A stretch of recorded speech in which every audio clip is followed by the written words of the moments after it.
ये कहानी एक मासूम लड़की आरजू की दर्दनाक हकीकत को बयान करती है, जिसे अपनी ही जिंदगी में सबसे बड़े धोखे का सामना करना पड़ता है। वो अपने वालिद को अपना मुहाफिज और हमदर्द समझती थी, मगर जब सच उसके सामने आया तो उसकी दुनिया ही उजड़ गई। एक बाप जिसने अपनी ही बेटी को लालच की आग में झोंक दिया, और एक समाज जिसने उसकी आहें सुनकर भी इनसुनी कर दें। सर्दियों की सख्त तरीन रात थी। साधक अस्पताल में इधर उधर चुकर लगा रहा था। इतने में नर्स बाहर आई और अफसोस के साथ कहने लगी कि हम आपकी बीवी को बचा न सके। नर्स के हाथ में एक बच्ची थी, जिसे उसने साधक की तरफ बढ़ाया। साधक ने जल्दी से बच्ची को पकड़ा और सीने से लगा लिया। वो धाड़े मार मार कर रोने लगा। ये बेमां की बच्ची कैसे पिल्लेगी? ऐ मेरे खुदा, ये मुझ पर क्या मुसीबत आई है? क्या मैं अपनी बच्ची को संभालूं या मेहनत मजदूरी करूं? उसके बाद उसकी बीवी का जनाजा दफनाया गया और साधक ने अपनी बेटी को अपनी बहन के हवाले कर दिया। साधक ने कहा, मैं इस बच्ची को तुम्हारे हवाले करता हूं। ये बेमां की बच्ची है और मैं किसी और पर हूंगा, भरोसा नहीं कर सकता।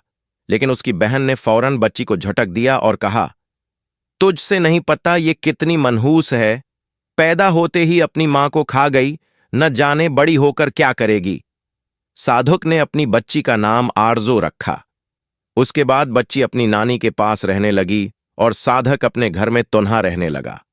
वो एक मेडिकल स्टोर पर काम करता था। जब शाम को घर आता तो तन्हाई उसे सताती थी और वो गम में निशे का आदी हो गया। जब वो निशे में अपने बस्तर पर लेटता तो उसे यही ख्याल आता कि अगर ये बच्ची न होती तो मेरी बीवी आज जिंदा होती। हकीकत में ये बच्ची मनहूस थी, इसी ने मेरी जिंदगी बर्बाद कर दी। ये सिलसिला जारी रहा और जब आरजू 13 साल की हुई तो उसकी नानी का इंतकाल हो गया। अब आरजू को अपने वालिद के पास वापस आना पड़ा, मगर उन 13 सालों में उसने अपने वालिद को खुद से नफरत करते हुए देखा था। एक दिन आरजू ने कहा, अबा, आप होंगे, मुझसे इतने रूठे हुए क्यों रहते हैं? साधक ने कोई जवाब न दिया। वो पहले ही कामचोर बन चुका था। आरजू ने कहा, आबा, आप काम पर नहीं जाएंगे तो हम खाएंगे क्या? लेकिन साधक निश्चय में चौर चारपाई पर पड़ा रहता। एक दिन आरजू ने कहा, आबा, मुझे बहुत ज्यादा बुखार है, मेरी तबीयत ठीक नहीं लग रही। साधक ने नजरें उठाईं और कहा, बेटी, तुम फिक्र न करो, मैं तुम्हारे लिए दवा ले आता हूं। वो फौरन इसी मेडिकल स्टोर पर गया और वहां से एक इंजेक्शन खरीदा। वापस आकर अपनी बेटी को लगा दिया।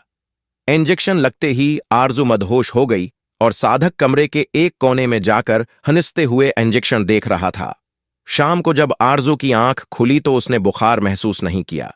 यह सिलसिला जारी रहा और साधक ने अपनी बेटी को मुख्तलिफ दवा देकर उसे हमेशा बीमार रखा, फिर इंजेक्शन लगाकर इसका इलाज करने का दावी किया।